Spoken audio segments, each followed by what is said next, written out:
की शुरुआत में हम देखते हैं कि एक आदमी हैट पहने खड़ा है। इसकी हैट से कंफ्यूज मत होना, इस हैट के पीछे एक टॉप बिजनेसमैन छुपा हुआ है। इस ब्लैक बॉय का नाम बर्नार्ड है और ये जूते चमकाता है, लेकिन वो हर जगह बहुत ध्यान देता है। उसने अपना शू स्टॉल बैंक के बाहर लगा रखा है ताकि उसके सारे कस्टमर्स अमीर लोग हों। वो उन पैसों की परवाह नहीं करता जो उसको जूते चमकाने से मिलते हैं। वो जूते काफी धीरे पॉलिश करता है ताकि उसको बैंक के सीक्रेट्स पता चल सके जिनकी व्हाइट लोग बात करते रहते हैं। जैसे वो लोग चले जाते हैं तो वो लड़का सब कुछ एक नोटबुक में लिख रहा होता है। उसे फाइनेंशियल नॉलेज चाहिए जो उन लोगों से सुनता है। काफी छोटी उम्र में ही उसे ये पता चल जाता है कि उसका सपना एक बैंकर बनना है। 1939 टेक्सास की वो जगह, यहाँ काले लोगों से भेदभाव किया जाता है और उन पर काफी अत्याचार होता है। बर्नार्ड के पापा उदासी से कहते हैं कि उसका सपना कभी पूरा नहीं हो सकता, लेकिन बर्नार्ड की आंखें सभी मुश्किलों के बाद भी एक कठोर संकल्प दिखाती हैं। 15 साल बाद बर्नार्ड बड़ा हो जाता है और अपनी वाइफ यूएंस और बच्चों के साथ लॉस एंजलिस चला जाता है। यहाँ डिस्क्रिमिनेशन इतना ज्यादा नहीं था जितना कि घर पर था, इसलिए बर्नार्ड ने यहाँ पर अपना बिजनेस शुरू करना चाहा।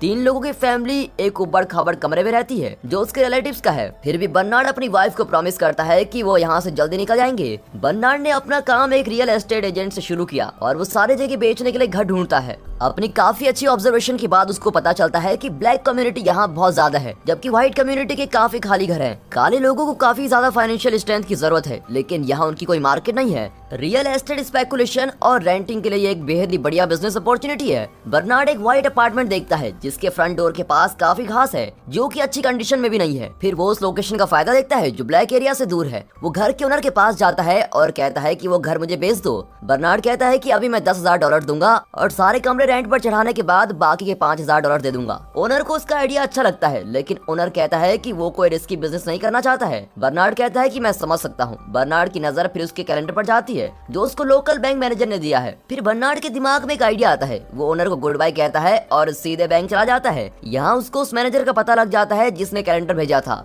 मैनेजर की सेक्रेटरी जो काले लोगों से भेदभाव करती है, वो बर्नार्ड को मैनेजर से मिलाने के लिए मना कर देती है। बर्नार्ड काफी घंटों से बैंक के दरवाजे पर खड़ा होकर मैनेजर के आने का इंतजार करता है और जैसे ही मैनेजर आता है बर्नार्ड जल्दी से उसको रोक लेता है। बर्नार्ड कहता है कि मैं तुम्हारे एक वीआईपी कस्टमर को जानता हूँ, मैं जो बिजनेस करता हूँ उससे उसको फायदा होगा और मुझे लगता है कि तुम मेरे लिए लोन अप्रूव कर दोगे। लेकिन बैंक मैनेजर बिना कुछ सोचे समझे उसको मना कर देता है। उसी रात बर्नार्ड को ओनर की कॉल आती है। ओनर उसको कहता है कि क्या तुमने लोन लेने के लिए मेरा नाम इस्तेमाल किया। बर्नार्ड के पास सब माफी मांगने के अलावा और कोई ऑप्शन नहीं होता। ओनर उसको ब्लेम नहीं करता, लेकिन ओनर को पूरा विश्वास है कि बर्नार्ड अपने लक्ष्य को पाने के लिए कभी पीछे नहीं हटेगा। ओनर डिसाइड करता है कि वो उसको लोन दिला देगा। बर्नार्ड को उसकी जिंदगी का पहला लोन मिलता है और वो प्रॉपर्टी खरीद लेता है। ये एक 2020 की मूवी है जो हमें एक ट्रू एंटरप्रेन्योरियल की स्टोरी बताती है। 1950 में यूनाइटेड स्टेट में एक ब्लैक मैन जो डिस्क्रिमिनेशन से जूझ रहा था, वो काफी मेहनत करता है और अपना बिजनेस एम्पायर खड़ा करता है। बर्नार्ड काफी साहसी और सूझबूझ वाला इंसान था। हम सबको उससे बहुत कुछ सीखने को मिलेगा। एक बूढ़ी औरत शॉपिंग से अभी घर आती है। काले आदमी को दरवाजे पर देखती है।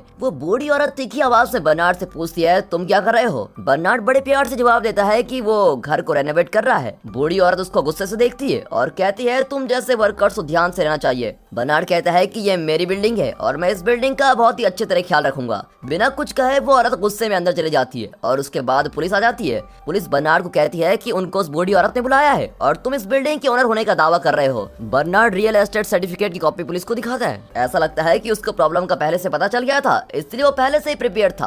पुलिस को रियलाइज होता है कि ये प्रॉपर्टी बर्नार्ड की है और पुलिस चली जाती है। उस रात बर्नार्ड वापस अपने अपार्टमेंट में आता है। वैसे ही बूढ़ी औरत उसको वहाँ से जाने के लिए कहती है क्योंकि ये कोई टाइम नहीं है रेनोवेशन का। बर्नार्ड उसको बहुत प्यार से जवाब देता है कि वो अब कोई रेनोवेशन वर्कर नहीं है, वो इस घर का ओनर है। बूढ़ी औरत हक्की बक्की रह जाती है और कुछ दिनों के बाद वो गुस्से में घर छोड़कर चली जाती है क्योंकि वो काले लोगों के साथ रहना पसंद नहीं करती है। जैसे ही वो औरत घर छोड़ती है, बर्नार्ड अपना घर एक ब्लैक लेडी को रेंट पर दे देता है। ब्लैक टेनेंट मार्केट काफी बड़ी हो जाती है जैसा उसने सोचा था और जल्द ही सारी बिल्डिंग भर जाती है। बर्नार्ड इसके पहले ओनर को बाकी के पैसे लौटा देता है। पहला ओनर बर्नार्ड की काफी तारीफ करता है और उसको अपने साथ बिजनेस करने का ऑफर देता है। बर्नार्ड एक घर पसंद करता है और उसकी इनकम कैलकुलेट करता है। पुराना ओनर ट्रांजेक्शन की बातचीत करके कॉन्ट्रैक्ट को साइन कर देता है और व्हाइट लोगों को नहीं पता होता कि वो ब्लैक लोगों के साथ बिजनेस कर रहे हैं और रेवेन्यू को डिवाइड करेंगे। बर्नार्ड इसके लिए मान जाता है और उन दोनों के बीच समझौता काफी अच्छी तरह से चल रहा होता है। वो दोनों काफी जल्दी बहुत ही ज्यादा पैसा कमाने लगते हैं। बर्नार्ड अपार्टमेंट से मैंशन में शिफ्ट हो जाता है और अपनी फैमिली को खुशहाल जिंदगी दे देता है।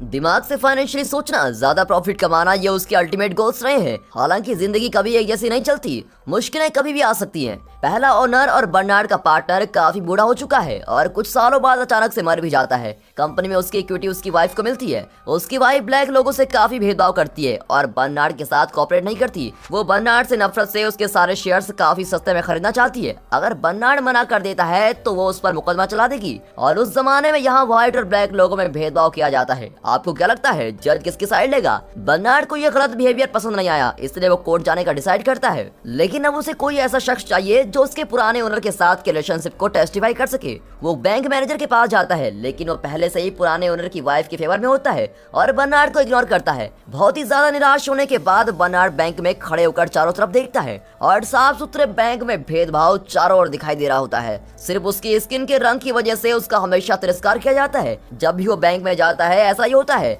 ये सब सोचते हुए बर्नार्ड के माइंड में एक आइडिया आता है। वो देखता है कि वो बिल्डिंग में 4 बैंक हैं और चारों के दरवाजे काले लोगों के लिए बंद है। बर्नार्ड के माइंड में एक जीनियस आइडिया आता है, अगर वो ये पूरी बिल्डिंग ही खरीद ले तो देखते हैं कि मेरे साथ कौन भेदभाव कर सकता है। इसलिए बर्नार्ड लॉस एंजलिस में ब्लैक रियल एस्टेट डेवलपर जोई को ढूंढता है और उसको अपना प्लान बताता है। पहले उसको लगता है कि बर्नार्ड का दिमाग खराब हो गया है, क्योंकि बिल्डिंग का प्राइस काफी ज्यादा होता है और कोई भी ब्लैक पीपल लॉस एंजलिस में इस जमीन को नहीं खरीद सकता। लेकिन बर्नार्ड से थोड़ी देर बात करने के बाद जोई को लगता है कि बर्नार्ड कोई इमेजिनरी मैन नहीं बल्कि एक सूझबूझ वाला इंसान है। वो इस बिल्डिंग को इसलिए खरीदना चाहता है क्योंकि उस बिल्डिंग के सभी बैंक उसके लिए काम करेंगे। वो उसको लोन देने के लिए मना नहीं कर सकते। वो अपने रियल एस्टेट का ट्रेंड भी उसको बताता है ताकि उसको रियल एस्टेट का काम सही ढंग से पता चल सके। जोई बर्नार्ड के आइडिया से हैरान हो जाता है, लेकिन उसको लगता है कि ये आइडिया काम तो जरूर कर पाएगा। जोई काफी ज्यादा अमीर है, वो भी व्हाइट लोगों के अंडर काम करता है। अगर वो व्हाइट लोगों के बैंक्स में जाएगा तो वो ज्यादा पैसे कमा सकता है। हालांकि वो अभी भी गोरे लोगों से लेन देन के बारे में सीधे बात नहीं कर सकते थे,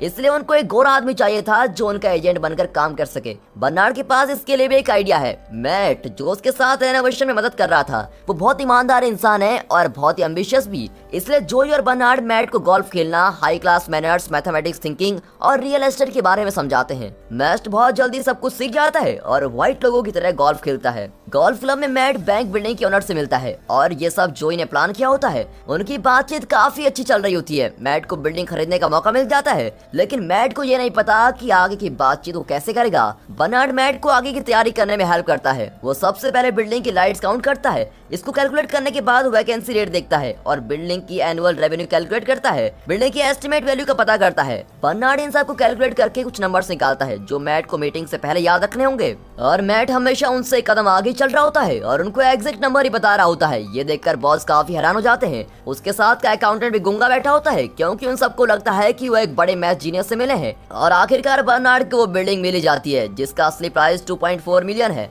जब भी बर्नार्ड बैंक के अंदर जाता है या बाहर आता है तो सभी बैंक के प्रेसिडेंट उससे हाथ मिलाने आते हैं। बैंक का मैनेजर जिसने बर्नार्ड के लिए चीजें मुश्किल कर दी थी, वो ये सब देखकर शॉक रह जाता है। और बैंक के सपोर्ट से जोई और बर्नार्ड का रियल एस्टेट का बिजनेस काफी ज्यादा बढ़ जाता है। उन्होंने लॉस एंजलिस में वो बैरियर तोड़ दिया है जो गोरे लोगों और काले लोगों को अलग कर रहा है। काफी काले लोग अब गोरे लोगों के बीच में रहते हैं। कुछ सालों बाद 1963 में बर्नार्ड अपने पापा ब्रिटेन से मिलने वापस टेक्सास जाता है। डिनर करने के बाद ब्रिटेन बर्नार्ड को कहता है कि मुझे तुम्हारी उपलब्धियों पर गर्व है। अगले दिन बर्नार्ड अपने बेटे के साथ शहर में घूमने जाता है। वो उस बैंक के बाहर खड़े होते हैं जिसके बाहर वो शू पॉलिश करता था। उस वक्त टेक्सास में काफी ज्यादा जातिवाद था। वो एक छोटे लड़के से मिलते हैं जो शू पॉलिश करने का काम कर रहा होता है, जैसे कि बर्नार्ड अपने बचपन में किया करता था। बर्नार्ड काफी हैरान हो जाता है जब वो देखता है कि वो लड़का सिर्फ गोरे लोगों के शू पॉलिश कर रहा है। इस घटना की वजह से बर्नार्ड को लगता है कि उसको अपने लोगों के लिए कुछ करना होगा। बर्नार्ड ये सोचता है कि वो काले लोगों का स्टेटस सोसाइटी में चेंज करेगा और उनको अच्छे घर देगा। अगले दिन बर्नार्ड जोई से मिलता है और कहता है कि उसको टेक्सास की मेनलैंड बैंक को खरीदना चाहिए।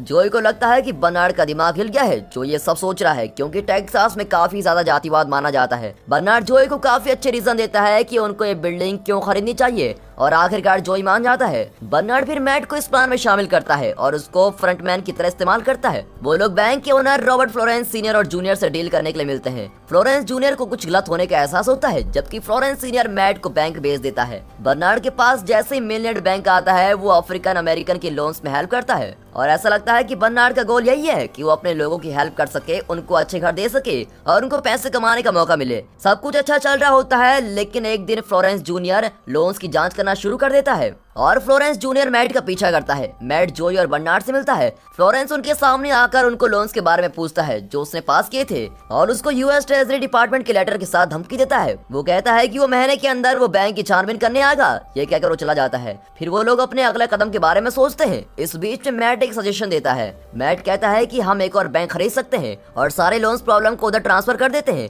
फिर वो लोग मार्लोन मूरे बैंक को खरीदने की बात करते हैं। बर्नार्ड कहता है दिक्कत यह है कि बैंक की देखरेख कौन करेगा। इस पर मैट कहता है कि अगर उसको अनुमति दो तो वो बैंक को चला सकता है। बर्नार्ड को आइडिया इतना अच्छा नहीं लगता, लेकिन फिर भी वो मान जाता है और इसके साथ ही वो अपनी वाइफ यून्स को मैट पर नजर रखने के लिए कहता है। मैट अलग तरीके से बैंक चलाता है जैसा कि वो चलाता है। अगले दिन मैट लॉयर से मिलता है और लोन्स पर साइन करने लग जाता है। थोड़े दिनों बाद मैट को फ्लोरेंस जूनियर की कॉल आती है। वो उसे बताता है कि उनका एक क्लाइंट बैंक के सारे पैसे निकालने वाला है ताकि बैंक की हालत खराब हो जाए। फेडरल बैंक का एग्जामिनर मार्लिन मैट की हेल्प करने आता है। बर्नार्ड चौकीदार के कपड़े पहन लेता है ताकि वो मीटिंग में उनके पास रह सके, लेकिन इससे कुछ बदला नहीं। एग्जामिनर ने लोन्स में काफी गंभीर गलतियां निकाली। बर्नार्ड को यकीन नहीं हो पाता कि ऐसे बेतुके लोन्स भी पास किए गए हैं। उन्हें ये पता चलता है कि फ्लोरेंस जूनियर ये सब कर रहा है। जब मैट बैंक को चलाने के लिए बैंक की तरफ भाग रहा होता है तो वो प्रोटोकॉल्स भूल जाता है और उसने उस लॉयर की हेल्प की थी जिससे फ्लोरेंस जूनियर ने बताया था। इस वजह से फ्लोरेंस को लोन की प्रॉब्लम्स के बारे में पता चलता है। थोड़ी देर बाद जोई और बर्नार्ड मैट को कहते हैं कि सबसे समझदारी का काम यह है कि उनको मार्लिन के बैंक चले जाना चाहिए। मैट को बैंक छोड़ना ठीक नहीं लग रहा होता है, इसलिए वो जोई और बर्नार्ड को बिना बताए एक प्लान बनाता है। इस प्लान के बारे में जोई को अगले दिन पता चल जाता है। जोई और बर्नार्ड मेनलैंड बैंक की तरफ भागते हैं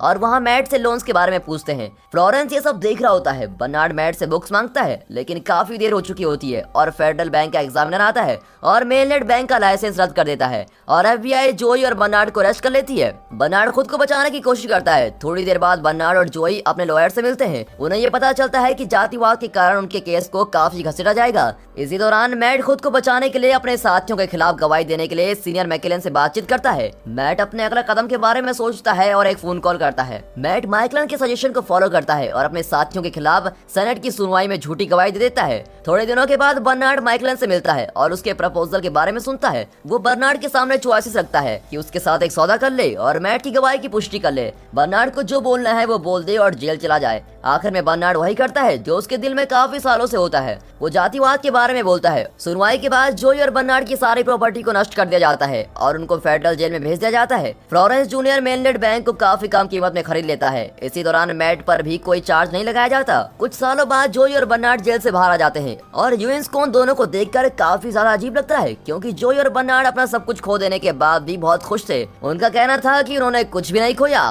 क्योंकि बर्मास में उनके पास अपनी प्रॉपर्टीज है। यूएस को इस पर यकीन नहीं होता और बर्नार्ड से पूछती है ये सब कैसे हुआ। ये सामने आता है कि जिस इंसान को मैट ने उस रात कॉल की थी गवाही देने से पहले वो बर्नार्ड था। मैट फिर बर्नार्ड को सेनेटर की डील के बारे में बताता है और माफी भी मांगता है। मैट ने बर्नार्ड को सेनेटर की डील के बारे में बताया था और माफी मांगी थी। इसके बदले में बर्नार्ड उससे एक फेवर मांगता है और बर्मास में 2 प्रॉपर्टी खरीदने को कहता है। और दोस्तों इसी के साथ ये मूवी खत्म हो जाती है और हम देखते हैं कि जोई और बर्नार्ड की जो रेजिडेंशियल प्रॉपर्टी थी वो हाउसिंग सेग्रेगेशन के लिए यूज की गई थी। उनके पास अभी भी 2 मेंशन है। जब बात भेदभाव की आती है तो बर्नार्ड अपने अधिकारों के लिए खड़ा हो जाता है जैसे कि काले लोग होते हैं। फिर भी उसने अपने इमोशंस को अपने एम में बदला और अपनी सूझबूझ से अपने कदम पर चलता गया। इसी की वजह से उसने सबसे ज्यादा फायदेमंद बिजनेस को काफी थोड़े पैसों से शुरू किया और 2-3 स्टेप्स के बाद ही उसने इतने ज्यादा पैसे कमा लिए थे। दोस्तों अगर आपको मूवी अच्छी लगी हो तो मूवी को एक लाइक और चैनल को सब्सक्राइब जरूर करें।